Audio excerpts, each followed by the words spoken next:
આવી ગયો હતો મારી જન્મભૂમિ એટલે કે મારા ગામડે. તો આ તમે જોઈ રહ્યા છો મારા ગામડાનો નજારો છે. આ ગામ છે અમારું અને ગામને ફરતે તમે મકાનો જોઈ રહ્યા છો. ઘણા બધા મંદિરે પણ છે અમારા ગામમાં અને ગામડાની મોજ અલગ હોય. આ મારા મમ્મી, મારો બાબો અને મારા પપ્પા ધાબા ઉપર હતા. આ નવું મકાન બનાવ્યું તો અમે જોવા ગયા હતા પહેલાં વરસાદમાં કે વરસાદમાં કેવું થાય, ભેજ તો નથી આવતો ને એ માટે જોવા ગયા હતા. તો આ છે મેઇન રોડ અમારા ગામમાં આવતો. ગામમાંથી કોઈ પણ આવતું હોય તો અમને રોડ ઉપર દેખાય એ રીતનું અમારું ઘર છે. આગળ જઈએ તો ચોક આવે છે, સામે ખેતર છે, ખેતરના અંદર મકાનો પણ છે. આ બાજુવાળાનું મકાન છે અને તમે જુઓ છો આ હું છું અને આ છે અમારું ગામ અને મસ્ત મજાનો નજારો છે.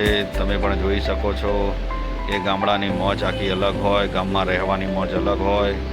ગામમાં જે સુખ શાંતિ હોય એવી શહેરમાં ના હોય, પણ કમાવા માટે શહેરમાં આવવું પડે છે. ગામ તો ગામ છે વાલા.